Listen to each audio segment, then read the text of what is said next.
Alright, so here we got, this is a collection obviously from my dad. I've had this photo album. I got tons of trucking stuff, so I'm going to tell you a small story about him. So this is back in, I'm going to guess mid 70s. He probably started working for this company, maybe later, maybe earlier, I don't know.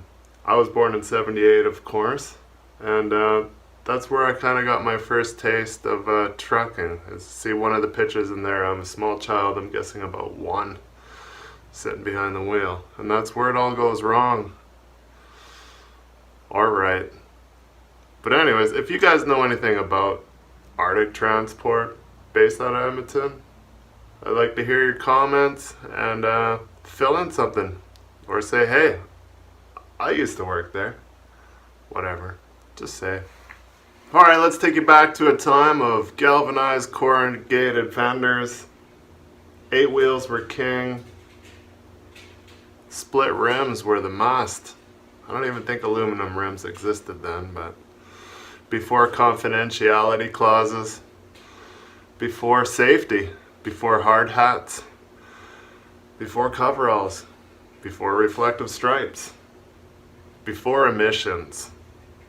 This is the heyday of the 80s, and this is where everything just went wrong shortly after.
Check out the diversification.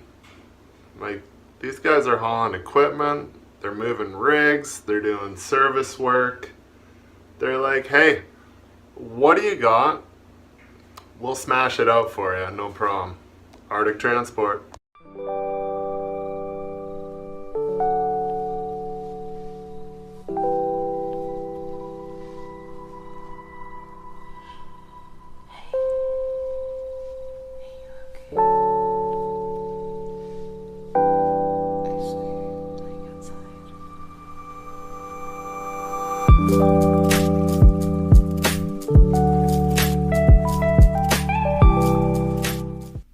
I could only start to guess what might have happened here. Like, it looks like he was probably loaded, didn't chain it down, was winching it up.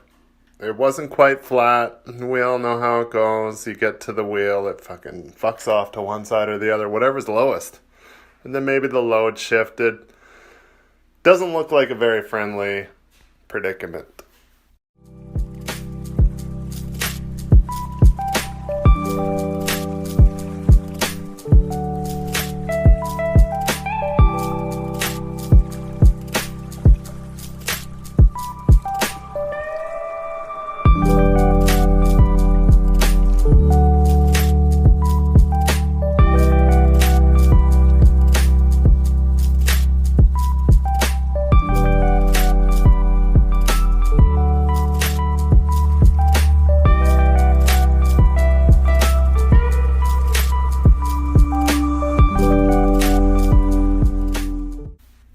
Now I'm pretty sure I've seen this sow sitting in the back 40 of Fox Creek there just before. If you took the last road before going to Isaacan and you headed, I don't know if that would be northwest across the further street in the backside of Fox Creek.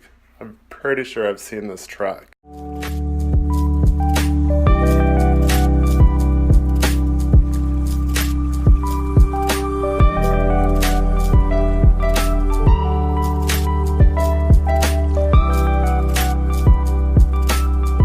Of course, not too long after this was the mighty recession. I don't know if it 85, 88, somewhere in there. I didn't really look too much, but it was a hard crash.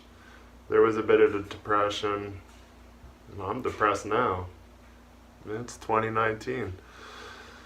But anyways, the old man ended up having a trip to the Yukon. I don't know how far out, but it looks like some of these pictures are from the Yukon, from Alberta Trucking Company, which would be great if I could snag some of that shit. But anyway, he decides to buy his own truck and just go on it solo. I'll tell you more about that in the next story.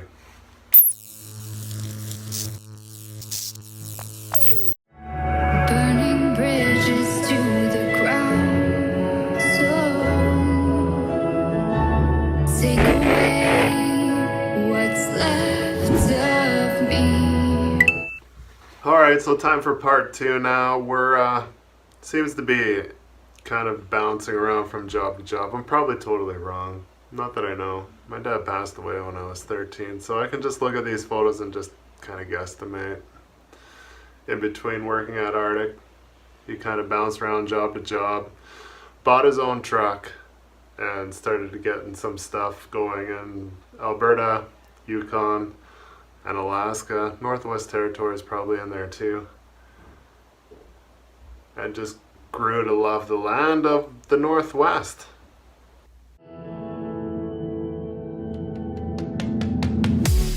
Blinded by the ones I lost, connecting lines of which we crossed,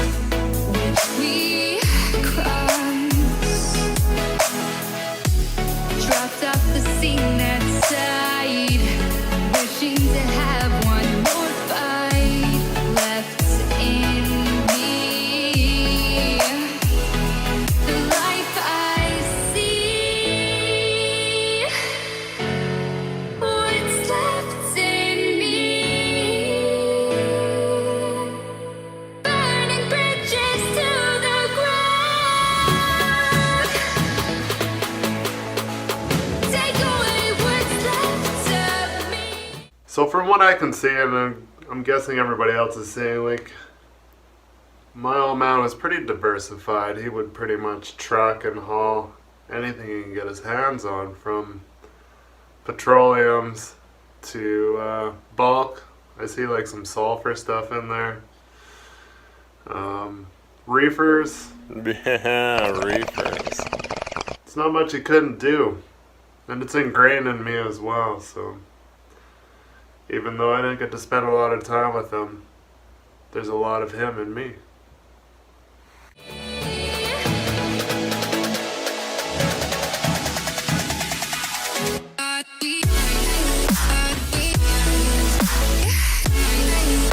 They're probably going pretty good. Until the point where, you know, he was probably trying too hard, fudging the book, midnight oil, whatever you want to call it. But he ends up rolling his truck, writes it off by the looks of it. And I do believe that was the time when we moved to the Yukon. So as you can see, the name on the door when he rolled his truck is YFL, which is Yukon Freight Lines, which is also owned by Russell Transport, which is also where it turns into Frontier Freight Lines, which is also in cahoots with Ranger Transport out of, I do believe Vancouver. Close to somewhere in between there. Chilliwack, Vancouver, somewhere.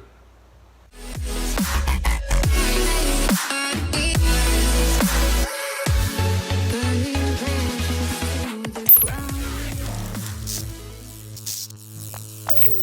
Alright, so part 3. Now, made the transition moving from Edmonton, Alberta. My dad started pulling trips for somebody that was going to the Yukon and decided we're moving because this is the greatest place I've ever seen in all his life, and he comes from Vancouver, so it must be pretty epic. So we make the move up to the Yukon. I'm 2 years old, truck ridden pretty much every day of my life. I remember my dad telling me that he would take me with just baby bottles, diapers, and hit the open road all the time. I'm sure it was great. I was just rolling around in a truck, bouncing from job to job, living on fried egg sandwiches, egg salad sandwiches, roast beef. Black Forest ham was my favorite. And when I got thirsty, well, I was always in luck because there was a thermos of cold coffee for me to drink at all times. They say it stunts your growth, but I still grew to be 6'4", so I think it's bullshit. So even right up to this day, I was pretty much born, well not born, but I like lived in a cab over, and when you're small enough to fit on the doghouse, for you conventional people that don't know, cab overs is the piece in between passenger and driver. It's called the doghouse. And even though I was a baby, I would sleep like a baby on top of that doghouse. Pretty much as soon as I got in that truck, I was asleep. Until this day, I cannot sleep in silence. There has to be a hum of something. Fan, dryer, washer, anything. Best babysitter ever? Cat power. Standing on the step to pee, no time to stop. You get out there on that step. When it was a cab over, I do recall my mom holding me by my belt loops. I don't know as safe as that is, but we didn't wear helmets either. Fuck it. And when it was a conventional and I was older, Dad was pulling a hill, hauling some heavy equipment. You were doing 4 kilometers an hour up the hill. He's like, you just stand out there and pee, and I'll keep going. I'm like, all right, I got this. Like always, I just want to thank everybody for taking your time to have a look and see what's going on in the trucking world. Thanks for watching my videos. Thanks for the comments. Like, share, subscribe, whatever. I'll try to keep making something.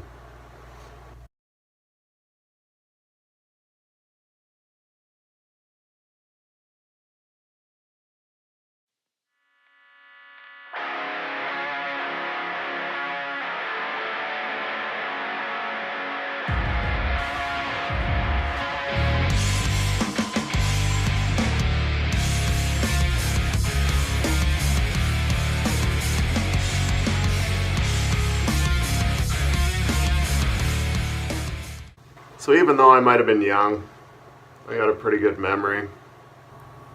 In this picture here, we're in the summit that goes hauling fuel from Whitehorse into Alaska to the docks, or maybe it was the opposite way around. Maybe we're hauling it from Haines to Whitehorse.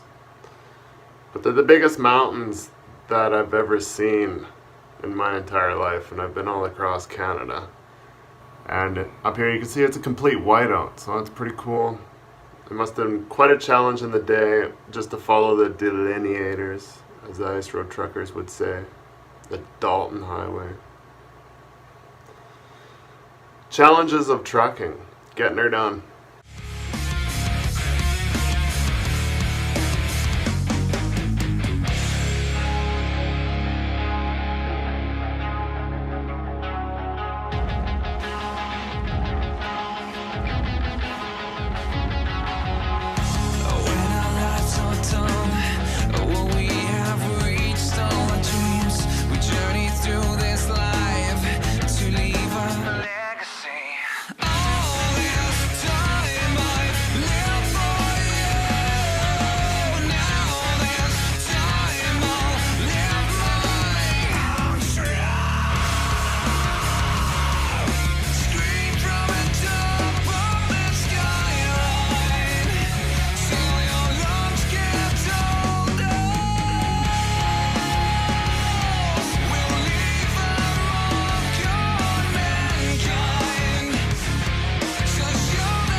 So it wasn't until I was older that I actually kind of noticed.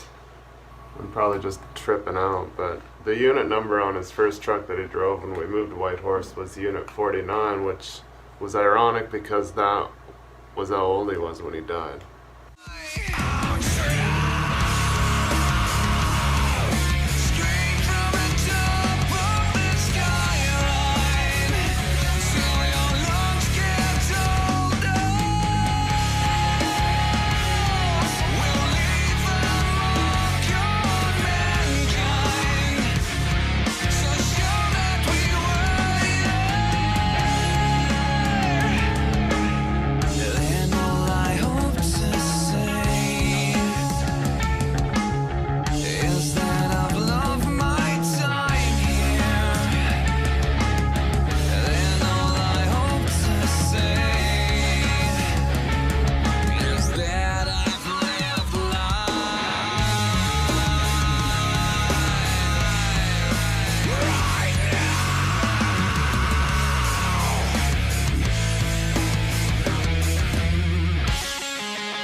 So this is a diamond drilling rig, as far as I can remember and what I've heard. I've had friends that worked at this company before. It's Midnight Sun Drilling, and we trucked this thing around quite a bit. I thought it was the coolest piece of equipment ever when I was a child.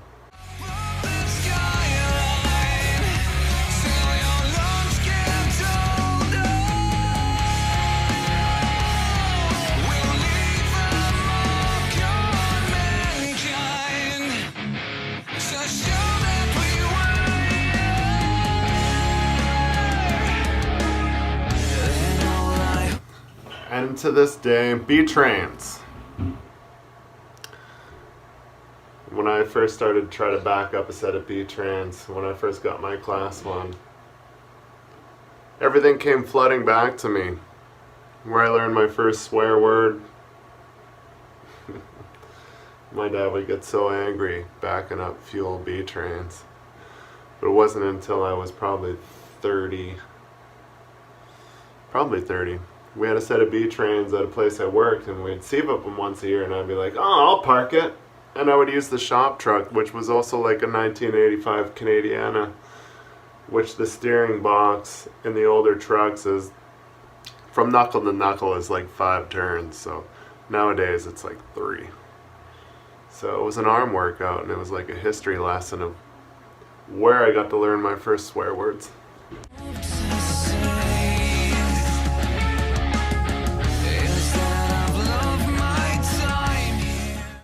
So you can see here in some of the pictures, we got, this is a Rendezvous Day Parade in Whitehorse. It's an annual thing. I remember always like helping my dad paint up the truck, make it sparkling, make it nice. I was always excited to go on the parade every year.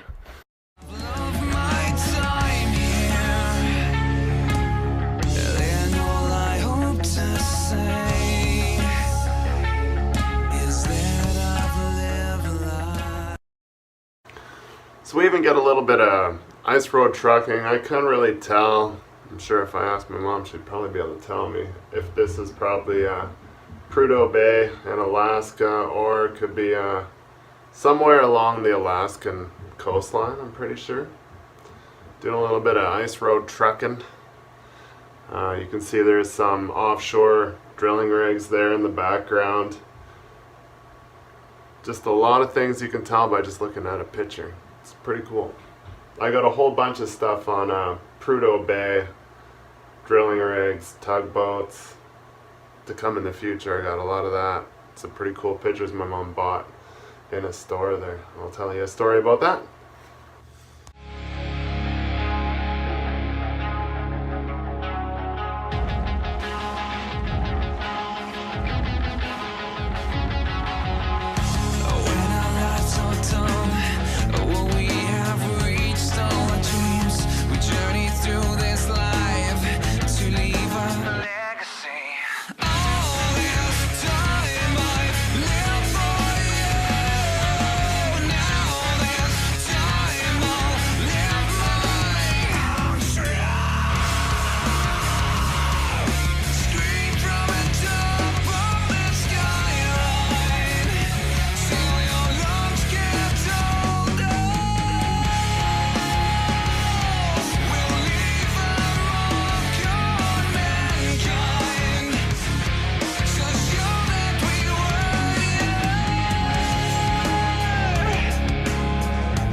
damn, if I only get to do half of this stuff and see half of the stuff that my dad did in his 49 years, life would be pretty awesome. I don't know why I'm sitting here in the prairies in Alberta, wasting my talent, my time, my effort. Like always, I just want to thank everybody for taking your time to have a look and see what's going on in the trucking world. Thanks for watching my videos. Thanks for the comments. Like, share, subscribe, whatever. I'll try to keep making something.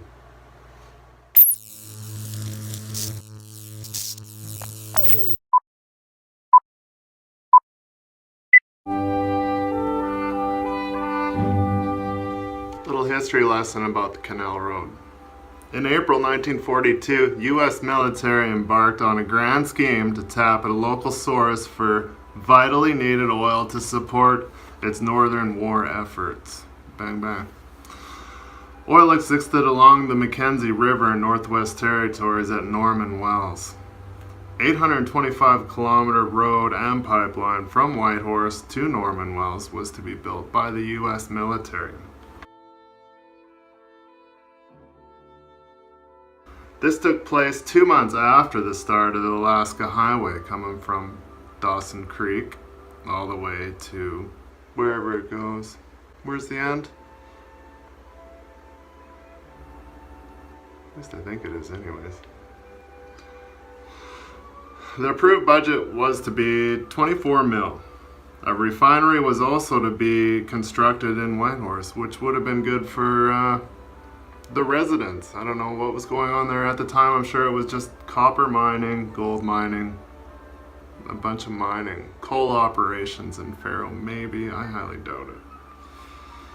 On paper, it looked simple. The pipeline had to cross over two major mountain ranges, Selwyn Mountains and the Mackenzie Mountains, which are pretty major. These aren't mountains you fuck around with. Laughing at the Rockies. The most isolated parts of the Yukon. Construction was plagued from the beginning.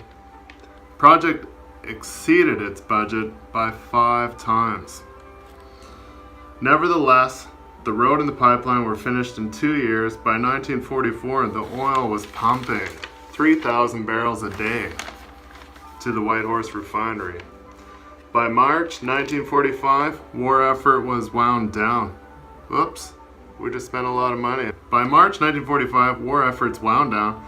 The refinery was shut down and the pipeline shut in.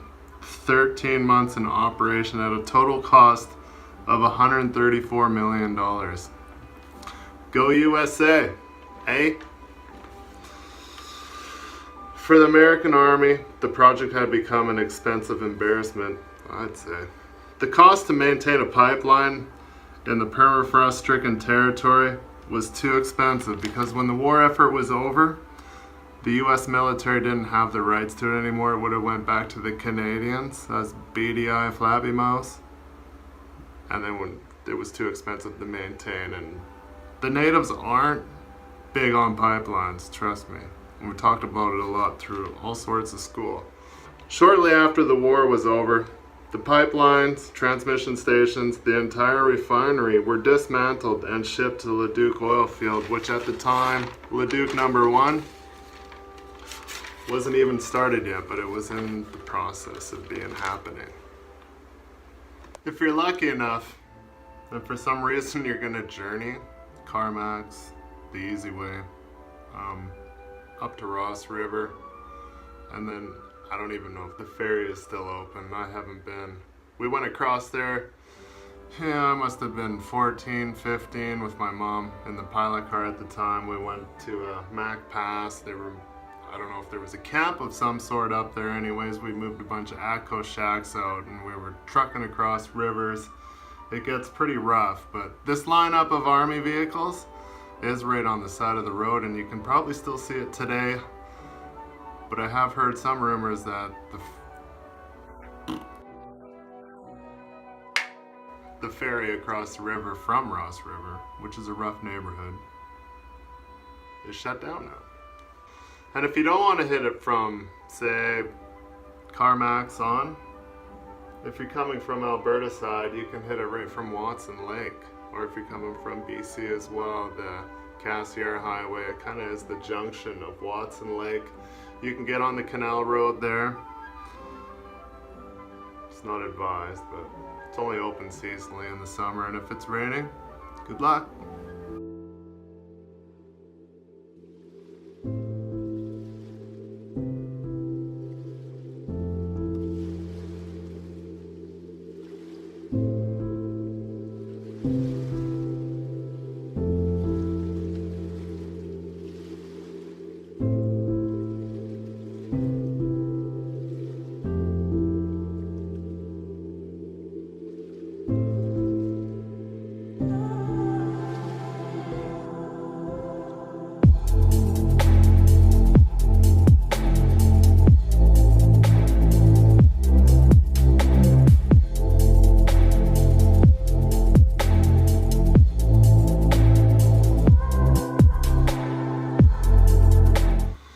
So right here we got the SS Klondike.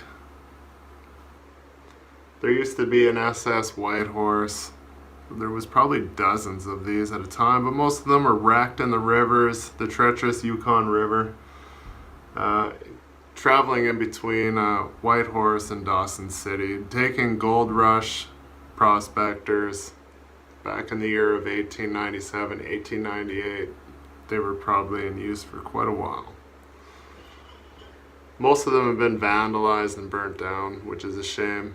This is a pretty cool piece of history. There was kind of one in almost every town in the Yukon.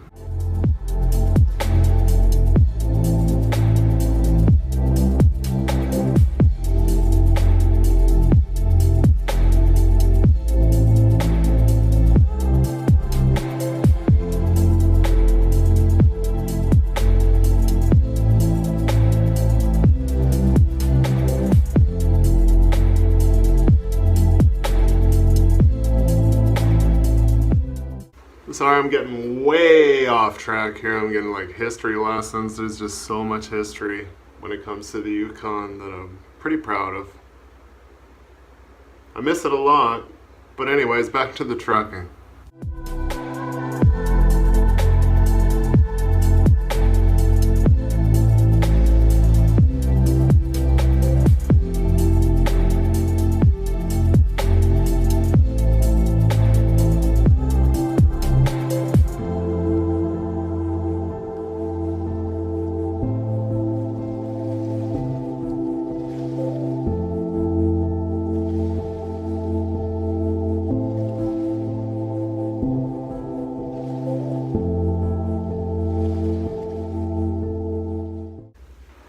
Even though my parents were trying to mold me into probably being a trucker, which is weird, because I eat, sleep, and drank trucking.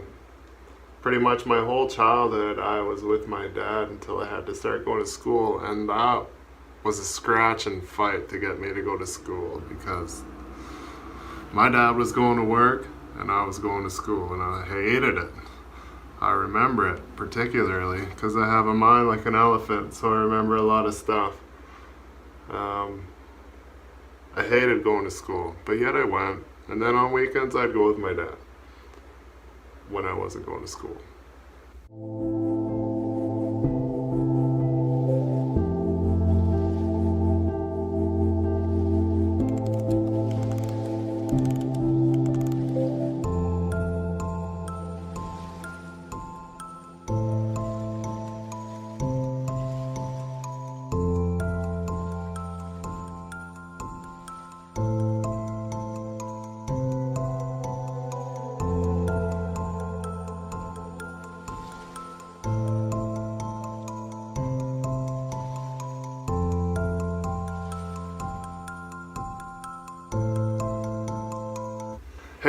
Heritage, history.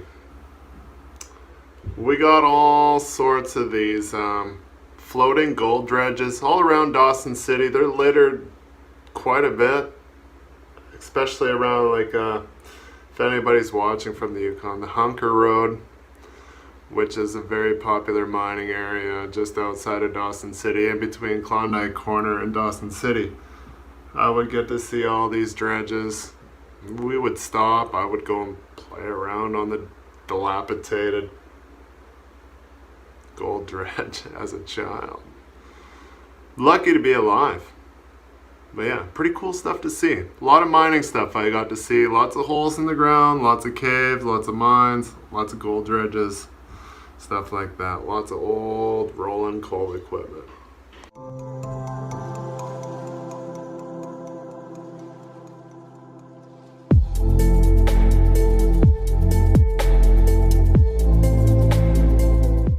So this here is how you haul a scraper in the Yukon. I haven't seen this get up anywhere else. It's like a Jeep and a cradle for the rear end. Is what you do is you put the bowl down, lift up the ass, throw the cradle under the back, put it down, chain it up, and then you front wheel drive your buggy up the ramp onto the front cradle, which is hooked to the truck, which is a very skookum way to haul a buggy. From what I see, what happens here in Alberta, the Yukon's got it down pat. The rest of us are sucking it. But obviously you can see you need way more wheels in Alberta than you do in the Yukon. So hats off. But this is a steamboat just outside of Fort Nelson. This was the last section of the Alaska Highway to be completely paved. This is when it was gravel with switchbacks. Way back.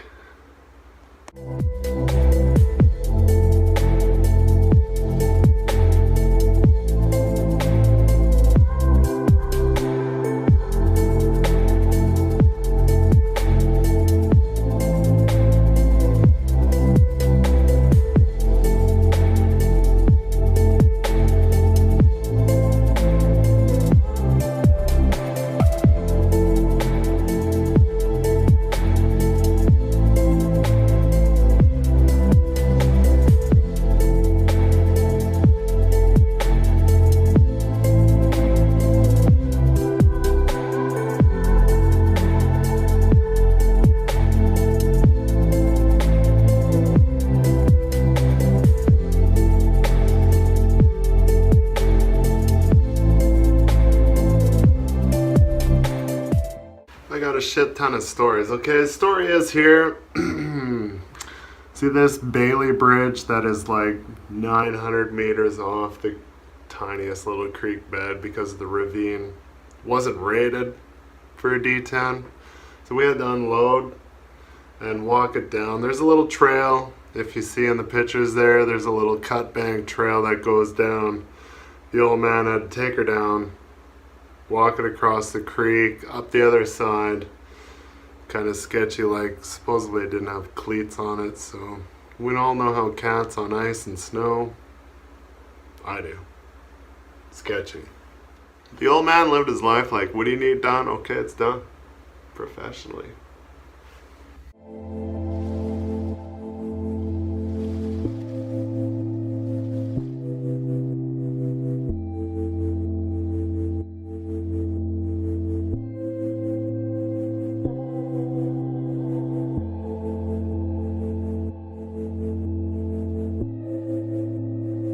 Okay, so next here we got Grandpa's D8. This is at Skagway, right on the docks. Then there's a crane right on the docks that had just come along and just right onto the boat. Take it wherever you need. This is probably going, who knows, another mining operation. I got lots of gold, lots of money. But still, you ain't seeing any of that in Alberta.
Alright, so we're in the pits of the Pharaoh Mine here. My dad's moving a drilling rig that does the drilling before the blasting, which is pretty sick. So we're in the bottom of the pit of the biggest lead zinc mine in the Yukon in the world, supposedly. So they wrote. So I have a little bit of input on the Pharaoh Mine. In 1953, Al Coulant and 7 prospectors staked a claim that would eventually become the Pharaoh Mine. Coulant had started doing an in-depth exploration around the ore body found in Pharaoh and realized they had hit upon a world-class deposit of lead and zinc ore known as galena, supposedly. I don't fucking know. In 1965, there were 100 men working in the area of Pharaoh. For of you that don't know Pharaoh's pretty small. So 100 men working in Pharaoh, that's kind of like the same as I don't want to get into details because I don't want to get black flagged. Dynasty Mining joined forces with Cypress Mining of Los Angeles to form the Cypress Anvil. Quickly became the largest private employer of the sector, and by the mid-70s was the largest producer of open pit mining of lead and zinc in the world. Hurrah. For a variety of reasons, Cypress Anvil was forced to close in 1984. The mine changed hands twice to Drone Petroleum, briefly, to Kura Resources was formed and mined until 1990s, which actually one of my friend's dads worked at Kura for a long time. I got to know a lot of stories. He was a heavy-duty mechanic. I could go on for stories for days and days about that guy alone. Sorry. Due to world prices and the Westray disaster, Kura was forced to claim bankruptcy.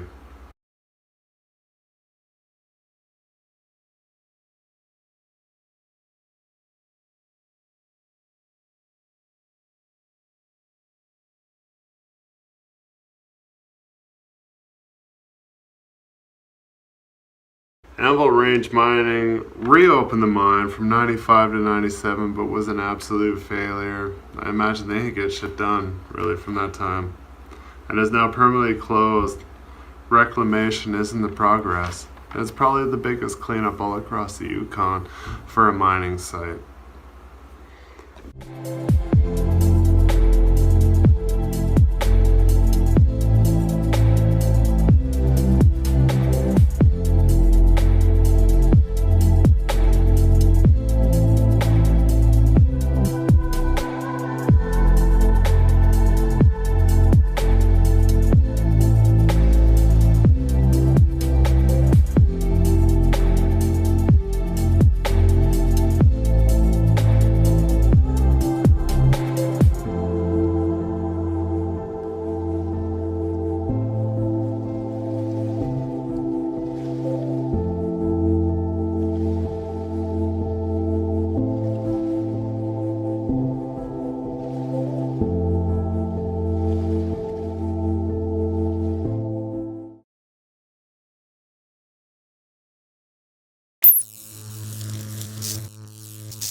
Alright, so up first here we got, this is a picture. It used to be Yukon Alaska Transport. It used to be based out of Whitehorse. It was probably Alaska owned company, but they used to take the ore from the Pharaoh Mine down to Skagway and they trucked it.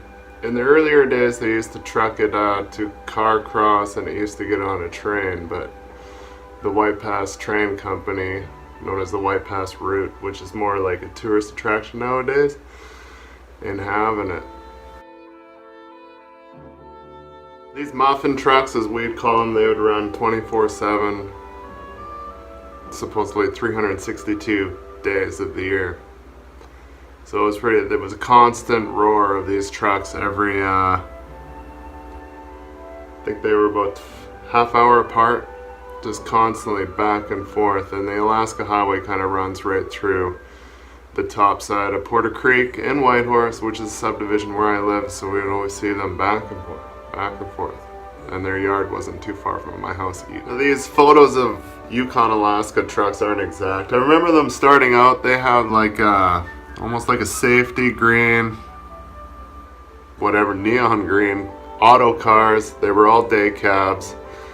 I couldn't find any photos on the internet about any of it or any info, period.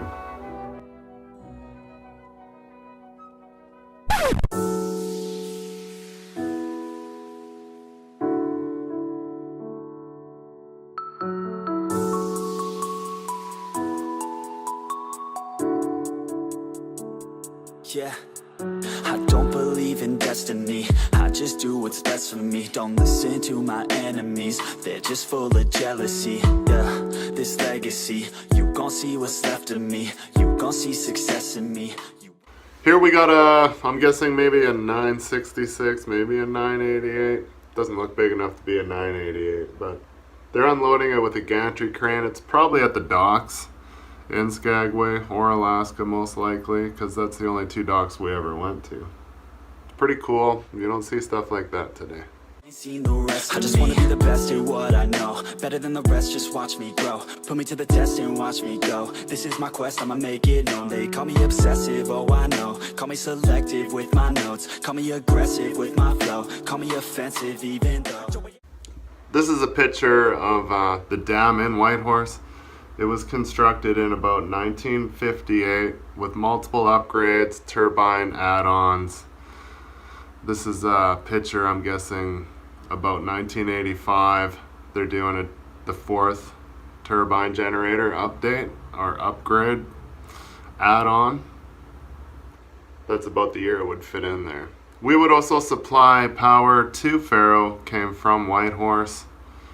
So their shovels were electric.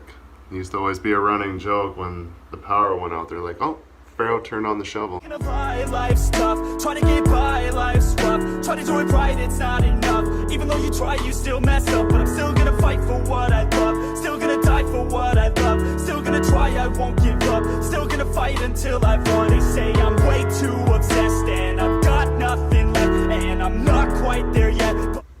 Here this looks like a rock truck haul. I remember they had to cut the boxes in half, and then you see one truck's carrying the engine and I think probably part of the frame, and I can't see what the back truck's hauling, but it was possibly like 5 loads per one rock truck.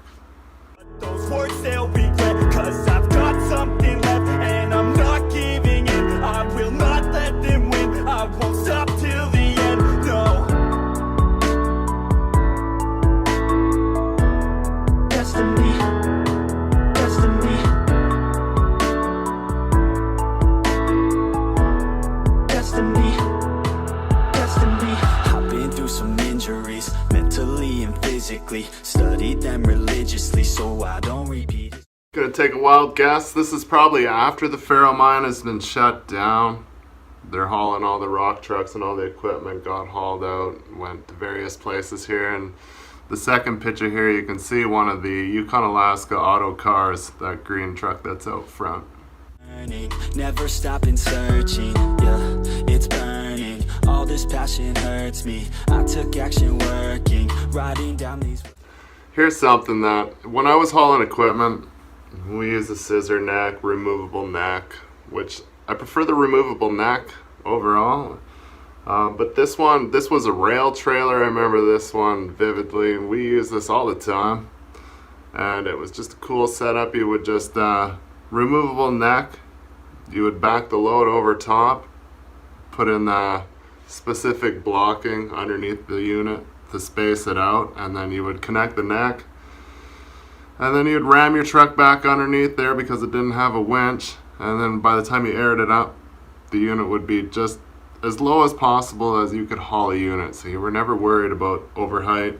Yukon has a lot of these green covered bridges. If you've ever seen the green covered bridges in Alberta, Canada. A lot of them are silver, but they were all under 5 meters, 4.8, very low. So we always had to have low as possible loads. Plus the trailer had like this weird, it was a set of, we call them crazy wheels, but they were steering, and they were about the size of a steer tire back in the day. They were just pizza cutters. Some of the trailers had like the big floating steer tires, but they were just on a lift axle that was on air, so you could up and down, and they would steer wherever you turned, they would go. So that's just like a little bit of added weight. We didn't have tri-drives back then, so this was your tri-drive. So here's my mommy. My mom bought her own pilot car business. She bought Wattash, was in Yukon in Whitehorse. She bought it in about, I'm gonna go with like late 80s. And then she had her own pilot car business right up until probably 2 years ago. It was Freedon Pilot Car Service, which was Fred and Donna, which was my mom and my dad. So yeah. How else do you get to hang out with your husband that's always on the go? Well, you get a pilot car and you pilot him, and you get to hang out together on the road. That would have been pretty sweet. And you get to cruise around together across God's country. Dang, I don't wanna be nothing, living all alone. No, I'm not alright, I'm just barely getting by. But I'll tell you I'm just fine, so you leave me alone. They say I'm way too obsessed and I've got nothing left. So up here we have, this is up on the Dempster Highway. My dad was hauling lumber for a brief period, I remember. He took me with, we were up Eagle Plains and beyond. I don't know how far we went up there. I don't remember much of it. I remember the drive though. The Dempster Highway from Klondike Corner is, it's a wicked drive, but it's kind of like Arctic tundra once you get up on top. And the Herc would come in, land right on the road, and they would open up the tail. Forklift would come out, bring a bunch of lumber, and then we'd load it on the B train, tarp it, because it was all gravel, well, shale. Could be muddy at times, and then take it to the neighboring villages and make the drops all over. Got something left and I'm not giving in. I will not let them win. I won't stop till the end, no. So a couple of these pictures are, I'm pretty sure it's Rogers Pass, somewhere in there. He was hauling lumber in and out of interior BC, and he got caught in an avalanche. I don't know if it was like in it, behind it, whatever, stuck by it. I remember the story. He was alright and everything. He's like, well, what am I gonna do but hang out here? He's like, went over and talked to the company that was cleared up. He's like, got a piece of equipment I can run. Let's get this cleared up. Jack of all trades, just like me. The apple didn't fall far from the tree at all. Destiny, destiny, destiny, destiny, destiny. As a kid, as any kid, as soon as we got to where we're going, usually there was just a ton of equipment just everywhere. So I had to go and sit in every single piece, play around. I was always just filth. Every time I would just come home just ragged and dirt. It was pretty fun. So here we are this is Northway, Alaska. It's at a junction. It's not too far over the Alcan border, that's Alaska-Canada border, from Beaver Creek. Probably 100 miles. But yeah, we loaded up this green Terex rock truck. I remember it being probably close to one of the last times I went with my dad. Close to it anyways. So. My notes, call me aggressive with my flow, call me offensive even though Joe, I ain't gonna lie, life's tough, trying to get by, life's rough, try to do it right, it's not enough, even though you try, you still mess up, but I'm still gonna fight for what I love, still gonna die for what I love, still gonna try, I won't give up, still gonna fight until I've won. They say I'm way too obsessed and I've got nothing left, and I'm not quite there yet, but those words they'll regret.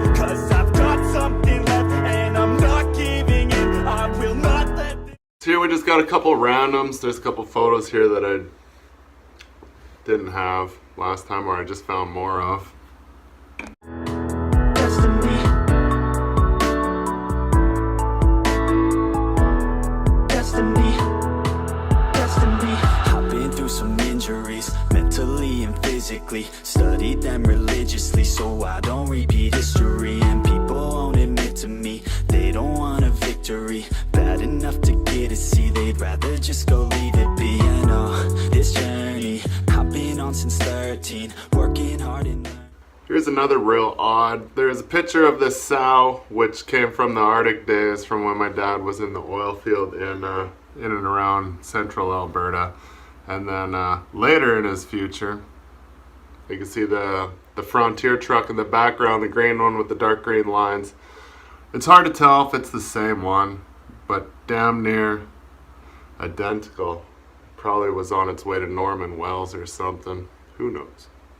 I just wanna be something, I don't wanna be nothing, living all alone. No, I'm not alright, I'm just barely getting by, but I'll tell you I'm just fine, so you leave me alone. They say I'm way too obsessed and I've got nothing. So this must be coming up next. This is the first version of, like, say, a rear steer. This is a long I-beam, probably for an overhead crane or something crazy, but I would be like, I'm not driving this. I would imagine they probably weren't driving that fast, but I imagine it was probably hell to ride in there. But it would have been a pretty sweet view. They'll be